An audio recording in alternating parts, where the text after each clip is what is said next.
সকালবেলা ফজরের নামাজের টাইমে যখন দরজা খুললাম, পর্দা খুললাম, আমি তো সারা রাত ঘুমাইছি, কুত্তা ঘুমায় না। পাটা বিছাইয়া মালিকের দরওয়াজার দিকে চোখ বন্ধ করে নিবু নিবু চোখে তাকায়া থাকে। ঘর থেকে বের হইয়া যখন পা দিয়া কুত্তারে লাথি দিবেন, কুত্তা কিছুই বলবে না, বরং কুকুরটা মাথা নত করে এমন আওয়াজ দিয়া বুঝাইতে চায়, মালিক গোস্ত তুমি খাইলা, হাড্ডি আমারে খাওয়াইলা। তুমি আমার প্রভু, তোমারে আমি চিনি, কিন্তু তুমি এত বড় নিমক হারাম। তোমারে যেই রব ঘুমের জন্য রাত দিয়েছে, ওই রবকে তুমি চিনলা না। কুত্তাও তার মালিকরে চিনে। আমরা মানুষ এতটাই খারাপ, আমাদের রবকে চিনতে পারলাম না। এজন্য রাসূল বলেছেন, পৃথিবীর মানুষ রবের ঘোষণা, মানুষ গুনাহ করবে এটা স্বাভাবিক, করতেই পারে। গুনার স্বভাব মানুষের ভিতরে আছে, কিন্তু গুনাহ হয়ে গেলে তওবা করতে দেরি করিও না, কারণ আজরাইল তো তোমার পিছনে দাঁড়াইয়া আছে। এমন সময় ধাক্কা মারবে, তুমি শ্বাস টানার সময় পাবা না, তওবা করারও সময় পাবা না। এজন্য রব বলেছেন, ওয়া'বুদুল্লাহ, তোমরা একজনের গোলামি করো, তিনি হলেন কে? কোরআনের ভিন্ন এক আয়াতে আল্লাহ বলেন, ওয়ামা খালাকতুল জিন্না ওয়াল ইনসা ইল্লা লিয়া'বুদুন,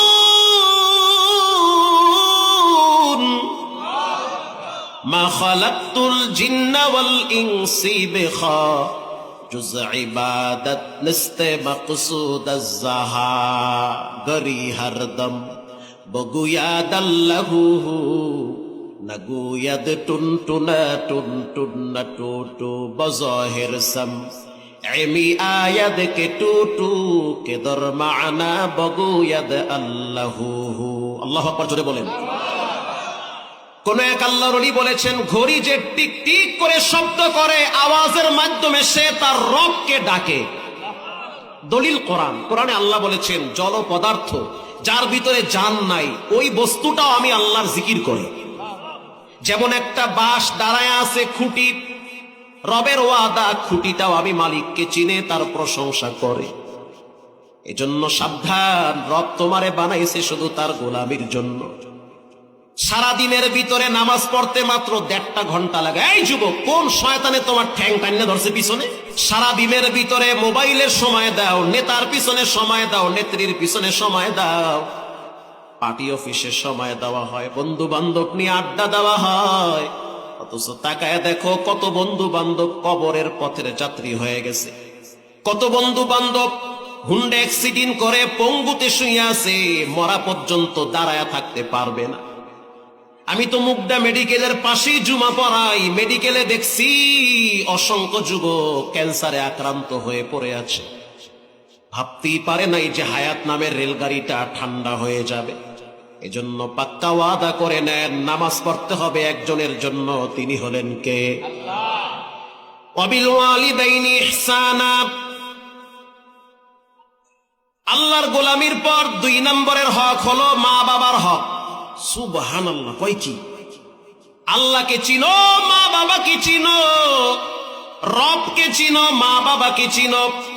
রিদর রব্বি ফি রিদল ওয়ালিদ ওয়া সাখতু রব্বি ফি সাখাতিল ওয়ালিদ। মা বাবা খুশি তো রব খুশি, মা বাবা বেজার তো রব বেজার। তার মানে আল্লাহকে যদি আপনি খুশি করতে চান, তাহলে মা বাবাকে খুশি করতে হবে। যাদের আব্বা আম্মা বেঁচে আছে, নিয়ামতের শুকর আদায় করেন। দোয়ার 2টা দরওয়াজা খোলা আছে। নিঃস্বার্থভাবে একমাত্র মা বাবা ছাড়া পৃথিবীতে কেউ দোয়া করতে চায় না। কার ঠেকা পড়ছে আপনার জন্য আরেকজনে দোয়া করবে? হ্যাঁ, তো মাইয়ে বলার অভাব নেই। কেন আপনার জন্য সে দোয়া করবে? যতদিন আপনার মা বাবা ছিল, ততদিন আপনার জন্য রাত্রিবেলা যায় নামাজে কেঁদেছে। এখন আপনার স্ত্রী ঘুমায়, সন্তানও ঘুমায়, টাকা ছাড়া কিছুই বুঝে না। মোবাইল না দিলে সন্তান গলায় দড়ি দিতে চায়। কথা কন না? হুন্ডা কিনে না দিলে ঘরে আগুন লাগাইছে নরসিংদীতে, চুয়াডাঙ্গায় সন্তান বলে আমি মোবাইলের নেশায় পাগল হয়ে গেছি, মোবাইল ছাড়তে পারবো না, লেখাপড়ার ঘরে আগুন লাগাও। বাবাই বলল, সাবধান, এই মোবাইল তোমার জীবন ধ্বংস করবে, লেখাপড়া করো। এই সন্তান নিজের হাতে বাবার গলায় ছুরি ধইরা জবাই করছে। মোবাইল কেন্দ্রিক বাংলাদেশের ঘরে ঘরে পরকীয়া বাড়তেছে, কেউ ঠেকাইতে পারে না। কথা কন না, বাড়তেছে, আরো বাড়বে। কয়েকদিন আগে নিউজ দেখলাম, সন্তান বাবার বিরুদ্ধে মামলা দায়ের করছে। কেন? সন্তান বলে, আমার বউরে আমার বাবাই নিয়ে ভাগ্যে গেছে। সুবহানাল্লাহ। কি আউযুবিল্লাহ না নাউযুবিল্লাহ? এগুলাও দেখতে হয়। কিয়ামতের আলামত মোবাইলের বরকত। 13 বছরের মেয়ে, তার হাতে বড় মোবাইল। আর নেগেটিভ সাইডে মানুষের মাইন্ড বেশি টানে। মানুষ সব সময় নিষিদ্ধ জিনিসের প্রতি আগ্রহ, আকর্ষণ বেশি থাকে। 8 বছরের বাচ্চার হাতে মোবাইল ধরায় দিছেন, যেটা সবচেয়ে খারাপ দৃশ্য। বাচ্চা ওই দিকে বেশি টানে। আমাদের ঘরগুলো বর্তমান জাহান্নাম হয়ে গেছে, মোটামুটি সিনেমা হল। মা এক রুমে বসে বসে রিমোট দিয়া কিরণমালার সিরিয়াল পাল্টায়, আর এক রুমে সন্তান মোবাইলের মাধ্যমে যৌবনের প্র্যাকটিস করে। এজন্য সাবধান, সন্তানদেরকে কন্ট্রোল করেন, সন্তানদেরকে দিন শিখান, রব চিনান, রসুল চিনান। আল্লাহ বলেন, মা বাবার সাথে সদ্ব্যবহার করো। এবার আপনাদেরকে একটা চমৎকার ঘটনা শোনাই, হাদিসের, বানোয়াট কিচ্ছা না, হাদিসের ডাইরেক্ট সহিহ হাদিস, জয়ীফও না আর নরমালও না।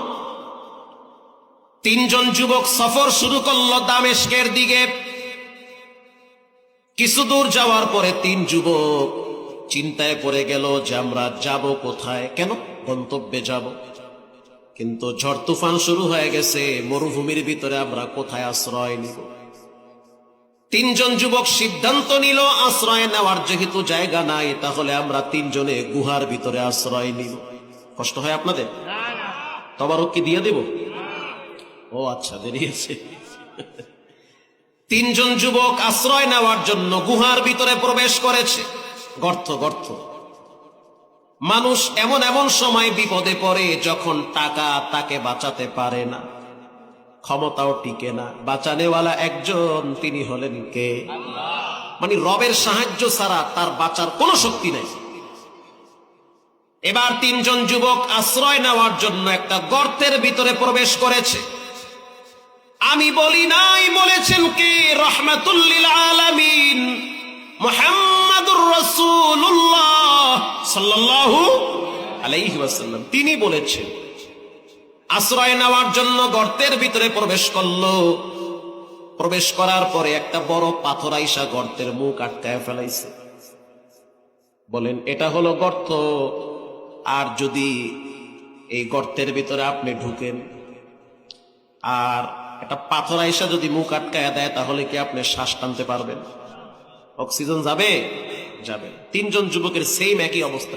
3 জন যুবকই শিল্পপতি, পয়সাওয়ালা ওই যুগের। এবার 3 জন যুবক সিদ্ধান্ত নিল কি করা যায়। ভাবলাম কি আর হইল কি?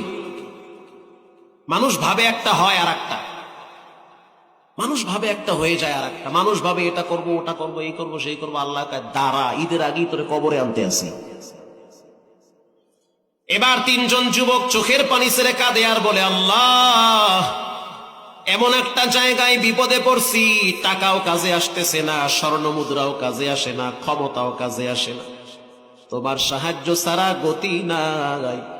একমাত্র তুমি পারো এই অসহায় বান্দাদের প্রতি সহায়ক হওয়া। 3 জন যুবক বলল, কি করা যায়? বলে, 3টা আমল দিয়া দোয়া করো। আল্লাহু আকবার বলে। প্রত্যেকের ব্যক্তিগত কিছু আমল আছে না? একটা মানুষ যতই খারাপ হোক, বলেন, তার কিছু আমল আছে না নাই? এগুলো যদি বলতে থাকি ফজর হয়ে যাবে। প্রত্যেকের ব্যক্তিগত কিছু আমল থাকে। চোর চুরি করতে যাওয়ার আগেও 10 বার দান করে, নে 5 টাকা, নে 10 টাকা, দোয়া করি যেন ধরা না খাই। ছিনতাইকারী, সেদিন দেখলাম কুত্তা বিধান পিড়াইতে আছে। কিনলে গিয়ে এত পিড়ায়? দান করছে আর বড় মানুষে পিড়ায়। কি দান করলি? জোতা 3 জোড়া চুরি করছি, 1 জোড়া দিয়ে দিছি মানুষের, এর পর আমার পিড়ায়। মানে পিড়া খাইয়া মাথা উলে গেছে। মানুষ বাঁচার জন্য অনেক কিছুই করে। প্রত্যেকের গোপনীয় কিছু ব্যক্তিগত আমল থাকে, যেটা কেউ দেখে না। দেখেন কে? মসজিদের পাশ দিয়ে রাত্রিবেলা যাচ্ছেন আপনি, 10 টাকার একটা নোট ফাঁক দিয়ে ভিতরে ফালাইয়া দিছেন, টাকা কি কমিটি নিয়ে ঘরে খাইবে? ওটা মসজিদের বাক্সে থাকবে, কেউ দেখে নাই। উরি সুবহানাল্লাহ, কেউ দেখে নাই। মানুষ যে বলবে মারহাবা বাহবা, এই সুযোগ আছে? আপনি ফাঁক দিয়ে দিছেন। রাসূল বলেন ইন্নাস সাদাকা লা তুতফিউল গদাবার রব্বি, তোমার মাথার উপরে তো বিপদ ঘুরতেছে, তোমারে যে কোনো সময় আজরাইল টান দিবে, কিন্তু তুমি যখন গোপনে কিছু দান করলা, দানের পাওয়ারটা এত বেশি, রবের রাগ ঠান্ডা হয়ে গেছে। এটা হাদিস। এজন্য গোপনীয় কিছু আমল থাকে। তিনজন যুবক আল্লাহর দরবারে এক একজন এক এক ভাবে দোয়া করবে যে রব, আমি এই ভালো কাজটা করছি, আমাকে মাফ করেন, পাথর সরান। প্রথম যুবক আল্লাহর দরবারে দুইটা হাত তুলে বলল, মালিক, এত অল্প বয়সে যে আমি বিপদে পড়ব কল্পনাই করতে পারি নাই। তোমাদের মতো অনেক খেলোয়াড় অল্প বয়সে ক্যান্সারে আক্রান্ত হইয়া কবরে গেছে, বাংলাদেশের ইতিহাসের পাতায় আছে। এই টাঙ্গাইলেই তো নায়ক মান্নার বাড়ি, অল্প বয়সে কবরে চলে গেল। কি বাড়ি? কই? কোন জায়গায়? ঠিকই তো আছে, এলেঙ্গা। কি বুড়ো হইয়া মরছে? জোয়ান থাকতেই তো গেছে। সিলেটে গেলাম, লেখা দেখলাম শাহজালাল মাজার, ভিতরে ঢুইকে দেখলাম অনেকগুলা কবর। বামে মাথা ঘুরায় দেখলাম লেখা আছে সাইনবোর্ডে সালমান শাহর কবর। জানতে চাই, তোমাদের আইডল যার ছবি দেখার জন্য সিরিয়াল দাঁড়ায় দাঁড়ায় থাকতা, সেই নায়ক সালমান শাহ 50 বছরে মরছে, অল্প বয়সে গেছে, শেষ। তোমারও হতে পারে দোকানে কাপনের কাপন চলে আসছে, যে কোনো সময় বাড়ির সামনে হাজির হবে। এক্ষুনি এই মুহূর্তে মনে মনে তওবা করো, আল্লাহ, যেই পাপ আগে করছি আরো কিছুদিন বাঁচাও, আমি তওবা করতেছি, আরো কিছুদিন ইজ্জত নিয়ে বাঁচতে পারবে। প্রথম যুবক হাত তুলছে, দোয়া করতেছে, বুখারীর হাদিস, আল্লাহ, আমি তো অনেক বড় অপরাধ করছি, আমাকে মাফ করেন। প্রথমে আল্লাহর কাছে মাপ চাইতে হয়। বলেন কি চাইতে হয়? মাপ। মানে হাত তুললে কয় না আল্লাহ আমার টেহা দাও, পয়সা দাও, এই দাও, সেই দাও, না, আগে ক্ষমা চান, আল্লাহর প্রশংসা করেন। প্রথম যুবক হাত তুলে বলে, মালিক, আমি একজন ব্যবসায়ী মানুষ, বিজনেসম্যান, অনেক সম্পদের মালিক। আমার বাড়িতে একজন কর্মচারী কামলা দিত। হাদিসের কথা, রাসূল বলেছেন, আমার বাড়িতে একজন কর্মচারী কামলা দিত। 20-25 দিন কাজ করার পরে রাগ করে বেতন না নিয়ে চলে গেছে। বলেন, বেতন যে না নিয়ে চলে গেল, টাকাটা সে পাবে কি পাবে না? পাবে, পাওনাদার। রব্বুল আলামিন এই পাওনাদার, এই যুবক, এই গোলাম, এই রাখাল, এই কর্মচারী দীর্ঘ প্রায় 1 যুগ পরে আমার বাড়িতে আসছে। কতদিনে 1 যুগ হয়? 12 বছর পরে আইসা বলে, মালিক, আমি আপনার বাড়ি 12 বছর আগে কাজ করছি, আমার চেহারাটা দেখে রাখেন, দেখেন চিনতে পারেন কি? চিনছি। রব্বুল আলামিন যখন আমার কাছে সে আসছে, আমি ওই তার 30 দিন অথবা 25 দিনের বেতনটারে জমা কইরা ব্যবসায় খাটাইছি। ওই ব্যবসায় এত লাভবান হয়েছি, কয়েক হাজার উট দুম্বা হয়ে গেছে। পুরা টাকা, পুরা ব্যবসা তার। যখন এই গোলাম আইসা বলতে আছে, আমার সেই পাওনা টাকাগুলা দেন, সেই পাওনা টাকাগুলা আমি চাই, রব্বুল আলামিন তাকে আমি বললাম, এই যে বিশাল উটের পাল, ধরেন কয়েকশো কোটি টাকা, ও কর্মচারী, পুরা টাকা, পুরা সম্পদ, পুরাটাই তোমার, যাও তুমি নিয়ে যাও, তোমাকে আমি দিয়ে দিলাম। এগুলো আমার না, এগুলো তোমার, ব্যবসার টাকা খাটাইছি, লাভবান হয়েছি। আল্লাহু আকবার। কোন গার্মেন্টসের মালিক দিবে? দিতেও পারে, সব তো আর একরকম। আপনি 25 দিন গার্মেন্টসে কাজ করছেন, করার পরে যদি 1 যুগ পরে যান যে স্যার আমি আপনার গার্মেন্টসে 25 দিন কাম করছি, টাকাটা দেবে না? মানে দারোয়ান কইবে, ফিডা দেখছো? ফিডা? আউযুবিল্লাহ, সারা ফিডা খাবি। মালিকের যাওয়া লাগবে না, দারোয়ানই ফিডাইবে। এদেশের গার্মেন্টসের মালিকগুলা যদি হৃদয়বান হতো, তাহলে কোন গার্মেন্টসের কর্মীদেরকে রাস্তায় নামা লাগতো না বেতন বাড়াবার জন্য। নিজের ভালো সবাই বুঝে, আর একজনের ভালো বুঝে না। রব্বুল আলামিন আমি তার টাকা দিয়ে দিছি, সে খুশিতে আনন্দে চোখের পানি ছেড়ে কেঁদে দিয়েছে। কান্দারি কথা। আমি তো পাবো মাত্র 3000, সেখানে আমারই দিছেন 3 কোটি টাকা। ওই দিনের ওই যুবকের কান্না, ওটা কষ্টের কান্না না, ওটা হলো আনন্দের কান্না। এটাকে বলে আল বুকা ও মিনাল ফারাহ। অতি সুখে মানুষ হাইসা দেয়। রিকশাওয়ালার সন্তান কোরআনের হাফেজ, তাও একজন না 3 জন।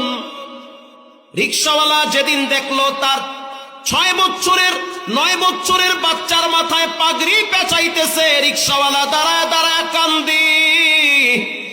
কেন কাঁদেন আপনি? আজকে আমি কষ্টের কান্না কাঁদি না, আজকে আমি আনন্দের কান্না কাটি। তো যুবক চোখের পানি ছেড়ে কেঁদে দিল। কেন কাঁদো? বলে আনন্দের কান্না। যাও নিয়ে যাও সম্পদ। ওই দিনের আমলটা যদি রব তোমার জন্য হয়, তাহলে পাথরটা একটু সরায়া দাও।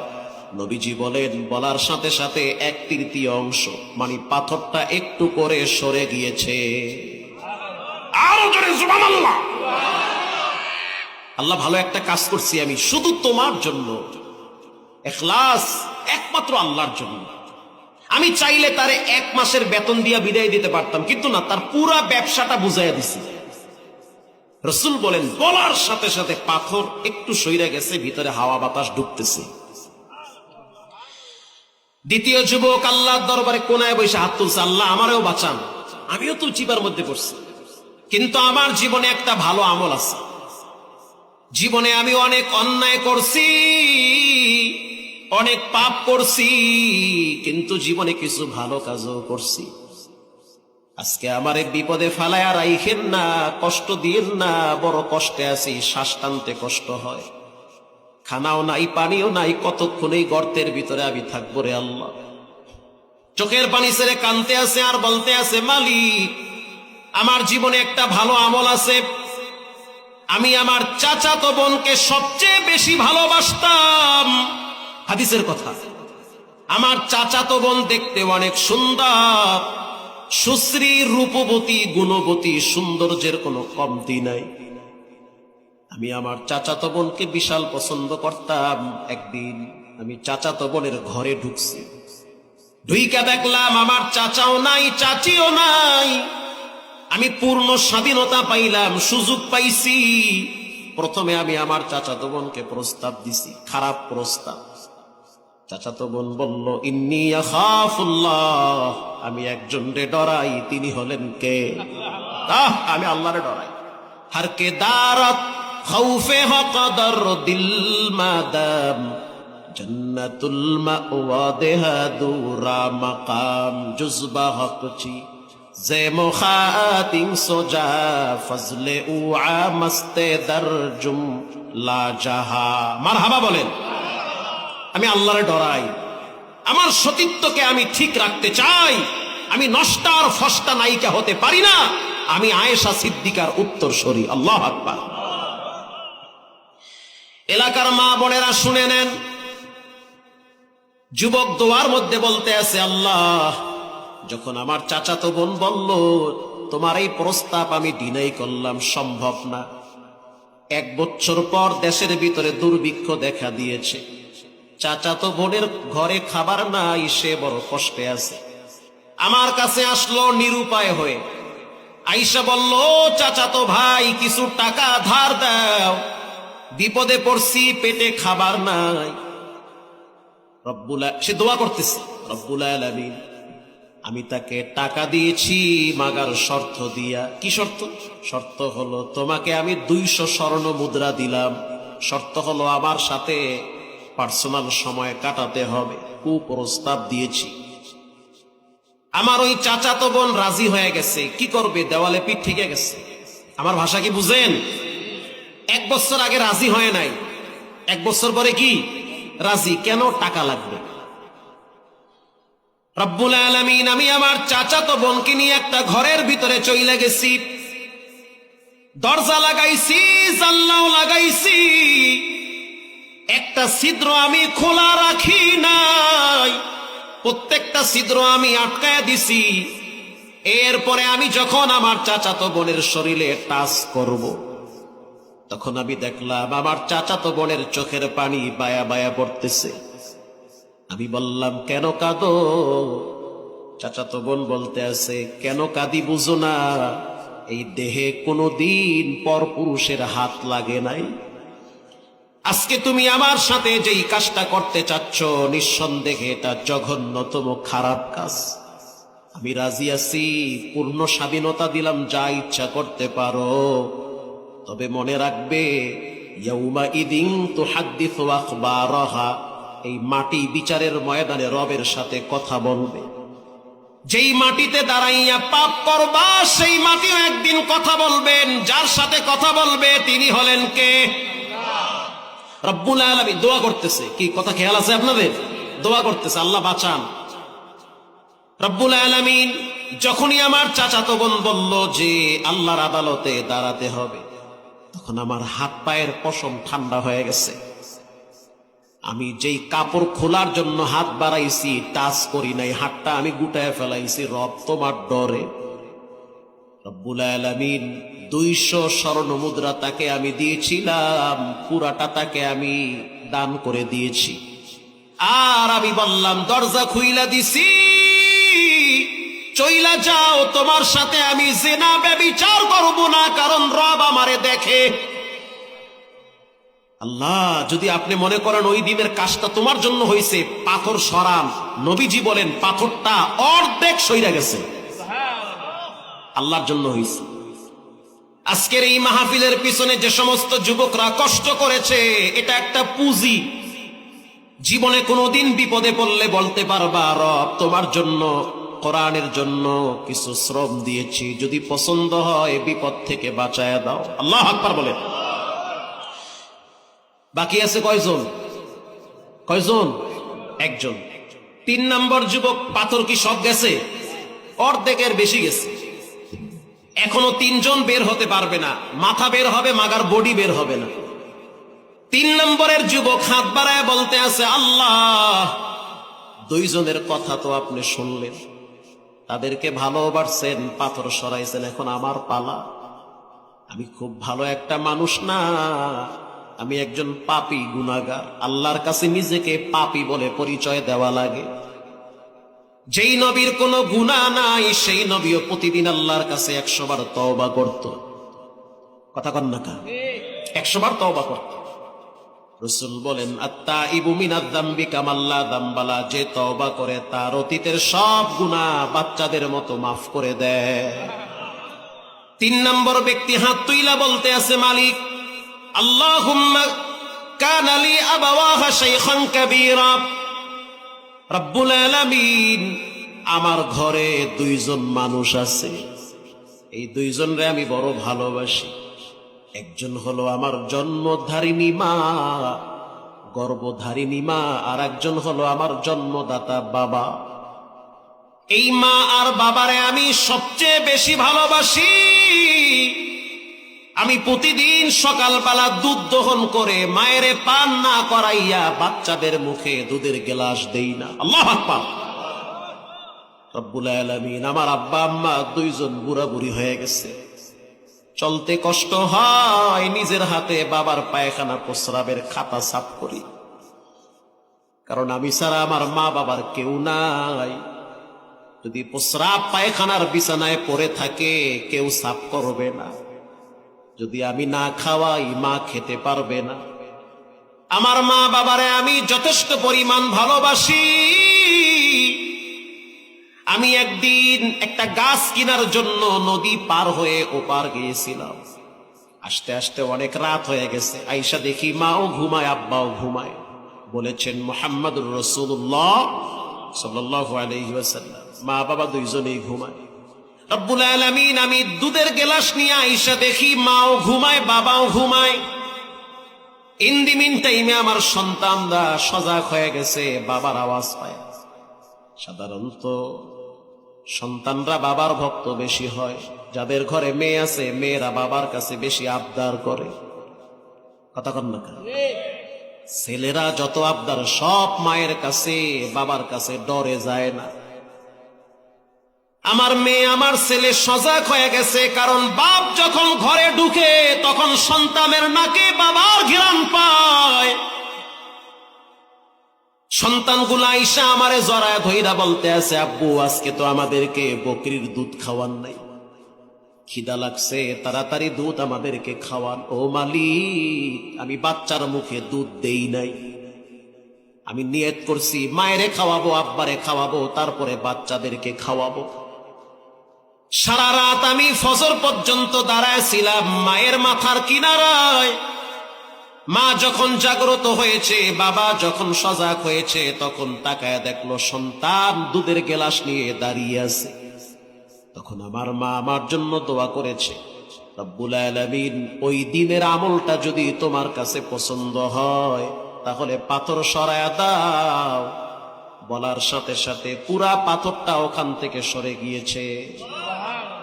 মা কি জিনিস, আজীব এক দোয়া। মা, যার জীবনে মায়ের দোয়া আছে সে যদি রিক্সা চালাইয়াও খায় তার মনে কোটিপতিওয়ালাদের চেয়েও শান্তি আছে।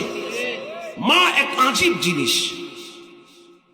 এজন্য আল্লাহর রাসূল বলেন, একজন সাহাবী এসে বলল, আইয়ুল আমালি আহাব্বু ইলাল্লাহ, আল্লাহর কাছে কোন জিনিস সবচেয়ে প্রিয়? রাসূল বলেন, আস-সালাতু আলা ওয়াক্তিহা, টাইম মতো নামাজ পড়া। 2 নম্বরে সুম্মা বিররুল ওয়ালিদাইন, মা বাবার সাথে সদ্ব্যবহার করা। 3 নম্বরে আল জিহাদু ফি সাবিলিল্লাহ, আল্লাহর রাস্তায় জিহাদ করা। আপনারা কি নামাজ পড়েন ঠিক মতো? ইনশাআল্লাহ। যেমনে আওয়াজ করতেছেন মনে হইতেছে পড়েনি না। নামাজ পড়েন? মাশাআল্লাহ, খুব ভালো। সবাই তো আর পড়ে না। সবাই পড়ে? সবাই পড়ে? চাচাই কইছে পড়ে না, তা আপনি যদ্দুরই কোন পড়েনি না সবাই। তবে শুক্রবার সবাই পড়ে। আচ্ছা, শুক্রবার সবাই পড়েন এমন কে কে আছেন? আত্মরেন হুজুর শুক্রবার পড়ি। শুক্রবার পড়েন?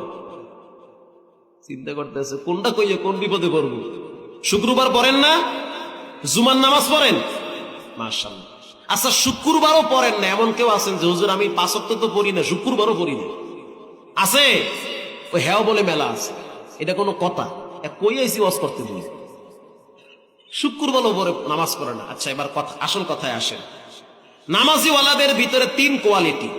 ফাঁকে ফাঁকে একটু সালাত না দিলে ঘুম ধরবে। বলেন, নামাজিওয়ালাদের ভিতরে কয় কোয়ালিটি? আরো জোরে বলেন। 3 কোয়ালিটি। এক কোয়ালিটি হলো 5 ওয়াক্ত পড়ে, নিয়মিত পড়ে। আর এক কোয়ালিটি আছে শুধু শুক্রবার পড়ে, এরা শুক্রবারই মুসল্লি। কি ঠিক? শুক্রবারের ভিতরে 2 কোয়ালিটি। এক কোয়ালিটি আছে টাইট করে নামাজ পড়ে, মানে পড়বে নামাজ। আর এক কোয়ালিটি আছে সবাই পরে মসজিদে যায়, গিয়া মসজিদ দেখে যে খাওয়ান টাওয়ান আইসি না। যদি দেখে তবারক আছে তাইলে ফরজও পড়ে, সুন্নতও পড়ে।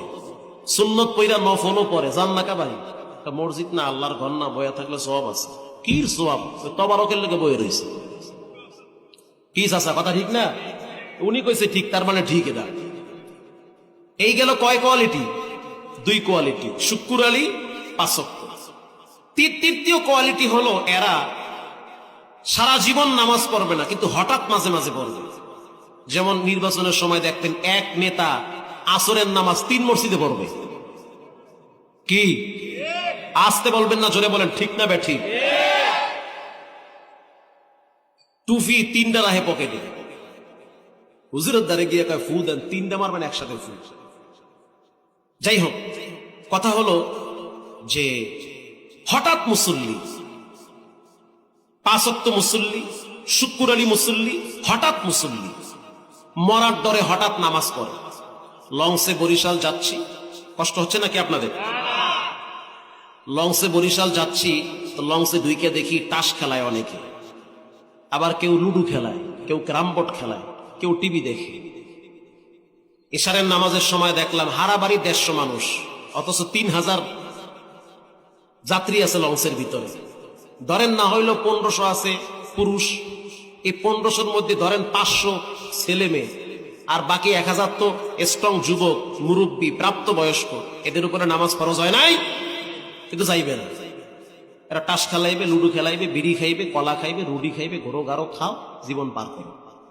লঞ্চ, এই লঞ্চ যখন চাঁদপুর মোহনায় গেছে, আমার দুইবারের অভিজ্ঞতায় বলতেছি আমি, চাঁদপুর একটা মোহনা আছে যেখানে ইলিশ মাছের ডিম দেয়, বাচ্চা দেয়। চাঁদপুর মোহনা, ওখানে লঞ্চ গেলে লঞ্চের মাজা মাজা ব্যথা হয়ে যায়। মানে তুফানের বাড়ির ঠেলায় লঞ্চ কাট করে ফেলায়।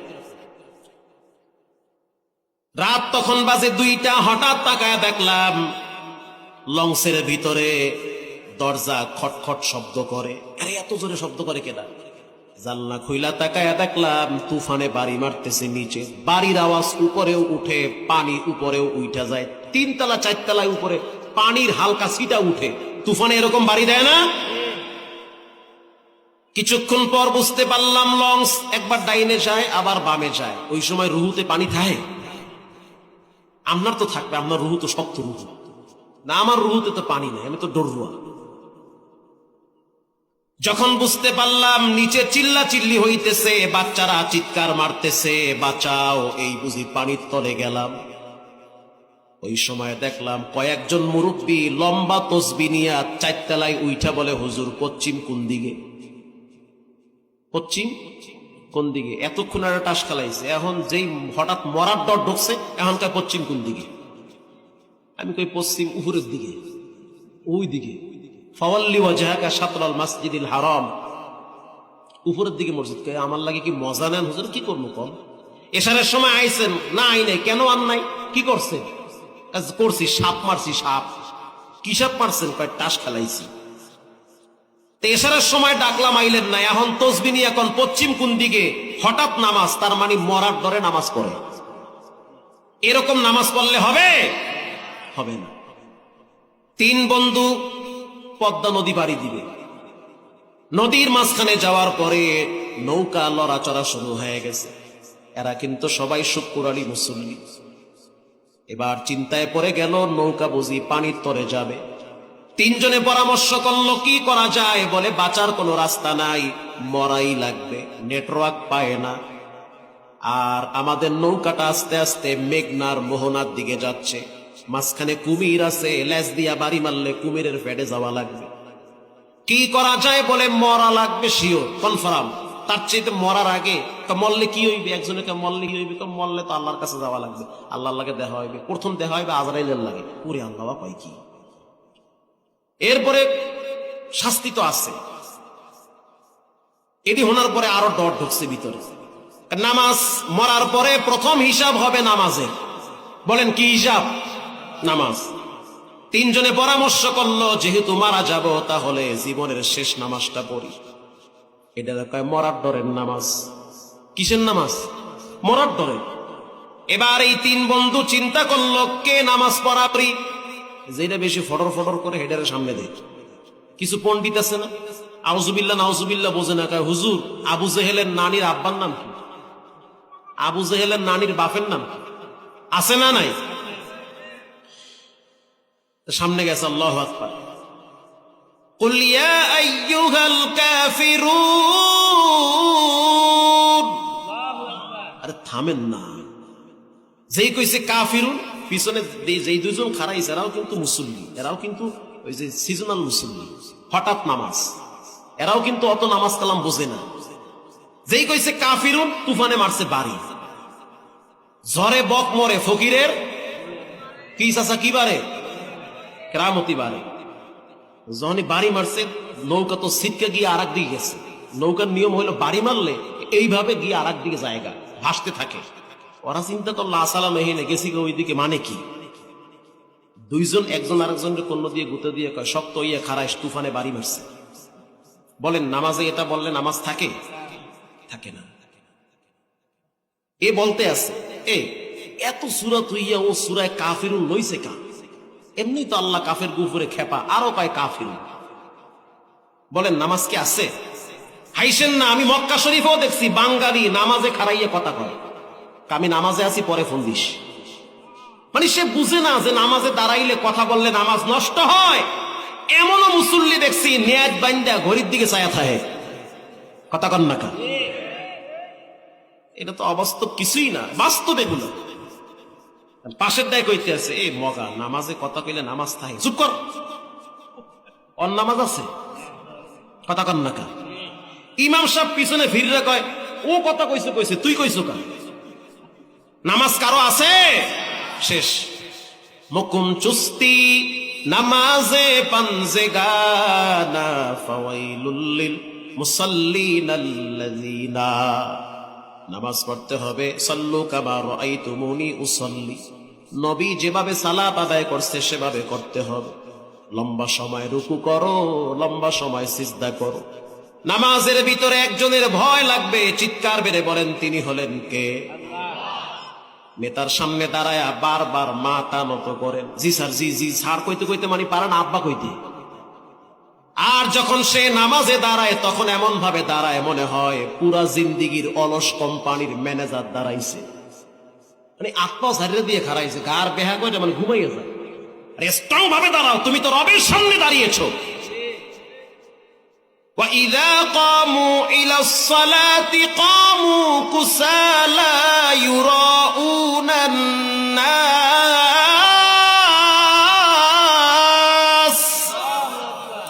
আল্লাহ বলেন কিছু মানুষ নামাজ পড়ে মানুষকে দেখানোর জন্য। লম্বা হয়ে যাচ্ছে, রাগ করিয়েন না, মাফ করে দিয়েন। এক নম্বরে গোলামি হবে একজনের, তিনি হলেন কে? 5 ওয়াক্ত নামাজ পড়বো, নামাজ কোনোদিন ছেড়ে দেওয়া যাবে না। স্ত্রীকে পর্দায় রাখবো, মেয়েটাকে পর্দায় রাখবো, নিজের বউরে পর্দায় রাখবেন, কারণ একজন নারী 3 জন পুরুষরে ফাঁসায়া দিবে। 20 বছর সংসার করে খাওয়ান দেন খুশি, একদিন যদি বলেন বিয়ার একটা কর্ম, পরের দিন বলবে গোলামের উপর মামলা দিব 3টা। কথা কন না কা? স্বার্থে লাগবে। অতএব সাবধান, পৃথিবীর কেউ আপন না, আপন একজন, তিনি হলেন কে? কলিজা দিয়ে আল্লাহরে ভালোবাসেন। মা বোনদেরকে বলবো স্বামী আপনার আপন না, স্বামী কোনোদিন আপনার আপন হতে পারে না। সাময়িক একটা বন্ধন দিয়েছেন কে? 19-20 লাগছে, 4 বাচ্চার মা ফালায়া ফলায়া থইয়া হিজরত করে। অতএব দুনিয়ার সন্তানরাও আপন না। স্বার্থে আঘাত লাগলে, সম্পদ কম পাইলে বাবার গলায় ছুরি ধরে, এটাই বাস্তবতা। বন্ধু বন্ধুর দুশ্মন। পাম্পট্টি মাইরা ব্রিজের নিচে নিয়ে হাত পাও বান্ধা মুখের ভিতরে কষ্টিপ লাগাইয়া বক্সিন দেয়, মারতে মারতে মারতে মারতে পাতলা পায়খানা করায় সারে। বন্ধুর দুশ্মন বন্ধু, বান্ধবীর দুশ্মন বন্ধু, সন্তানের দুশ্মন কখনো কখনো মা বাবাও হয়। অতএব লিখে রাখেন, দুনিয়াতে কেউ আপনার আপন না, আপন একজন, তিনি হলেন কে? 5 ওয়াক্ত নামাজ প্রতিদিন পড়বো, মা বাবার সাথে ভালো আচরণ করব, জীবনে কোনোদিন হারাম খাবো না, আব্বা আম্মার সাথে খারাপ ব্যবহার করব না। জীবন তো শেষ হয়ে যাচ্ছে, খাঁটি দিলে তওবা করে নেই, মসজিদের পালকি বাড়ির সামনে চলে আসবে। জীবনে কোনোদিন হারাম খাবো না, মা বাবার সাথে বেয়াদবি করব না, উস্তাদের সাথে খারাপ আচরণ করব না। নিজেকে ছোট ভাবো, রব তোমার মর্যাদা বাড়ায় দিবে।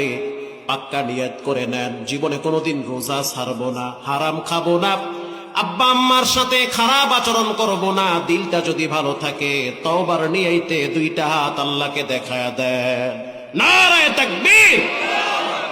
রব্বুল আলামিন এই হাতগুলা কবুল করে নেন। জীবনে একবার এই হাতগুলা বাইতুল্লাহর কালো গিলাফের সাথে লাগায়া দেন, জোরে বলেন আমিন। রঙ্গে তাকওয়া, রঙ্গে সিদ্দিক, রঙ্গে দিন, তা'আবদু বাকি বুয়াদ বর আবেদি।